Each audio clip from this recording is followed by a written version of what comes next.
वेपतुश्च शरीरे मे रोमहर्षश्च जायते गाण्डीवं स्रंसते हस्तात् त्वच्चैव परिदह्यते।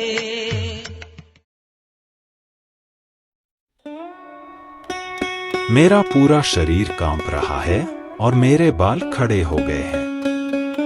मेरा गांडीव धनुष मेरे हाथों से गिर रहा है और मेरी त्वचा जल रही है। शरीर में दो प्रकार की कंपी होती है और दो प्रकार से बाल खड़े होते हैं। ऐसे लक्षण या तो महान आध्यात्मिक उत्साह के कारण होते हैं या फिर भौतिक परिस्थितियों में अत्यधिक भय के कारण। आध्यात्मिक अनुभव में भय नहीं होता। इस स्थिति में अर्जुन के लक्षण भौतिक भय के कारण थे, विशेष रूप से जीवन के खोने का डर। यह अन्य लक्षणों से भी स्पष्ट है। वह इतने व्याकुल थे कि उनका प्रसिद्ध धनुष गांडीव उनके हाथों से फिसल रहा था। इसके अलावा उनके हृदय में जलन होने के कारण उन्हें अपनी त्वचा पर जलन का एहसास हो रहा था। ये सभी प्रतिक्रियाएं जीवन के भौतिक दृष्टिकोण से उत्पन्न होती हैं।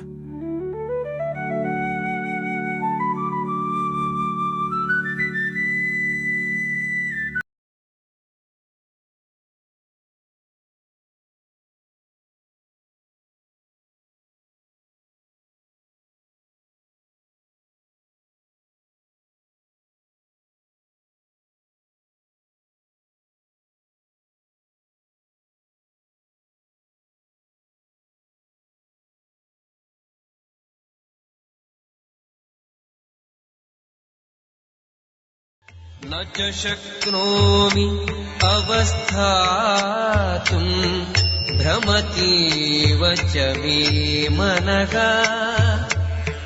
निमित्तानि च पश्यामि विपरीतानि केशव।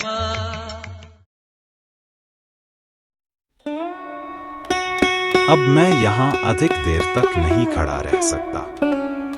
मैं खुद को भूल रहा हूँ और मेरा मन चक्कर खा रहा है। मुझे केवल बुरा ही दिखाई दे रहा है, हे केशी राक्षस के संहारक। अपनी अधीरता के कारण अर्जुन अब युद्ध भूमि पर और नहीं ठहर पा रहे थे और अपने मन की कमजोरी के कारण वह अपने आप को भूल रहे थे। भौतिक चीजों के प्रति अत्यधिक अटैचमेंट मनुष्य को भ्रम और उलझन की स्थिति में डाल देती है। जैसा कि भयम द्वितीयाभिनिवेशतः कहा गया है, डर और मानसिक असंतुलन उन व्यक्तियों में उत्पन्न होते हैं जो भौतिक परिस्थितियों से अत्यधिक प्रभावित होते हैं। अर्जुन को युद्ध भूमि पर केवल दुख ही दिखाई दे रहा था।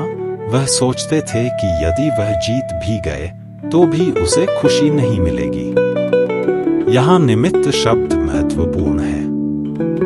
जब कोई व्यक्ति केवल असफलता या निराशा की उम्मीद करता है तो वह अक्सर यह सवाल करता है, मैं यहाँ क्यों हूँ? लोग आमतौर पर अपनी भलाई के बारे में चिंतित होते हैं और शायद ही कभी सर्वोच्च आत्मा के बारे में सोचते हैं। अर्जुन को अपनी व्यक्तिगत भलाई की परवाह किए बिना कृष्ण की इच्छा के प्रति समर्पण दिखाना था, क्योंकि कृष्ण ही सभी का असली आत्मलाभ है। बंधित आत्मा इसे भूल जाती है, जिसके कारण उसे भौतिक दुखों का सामना करना पड़ता है।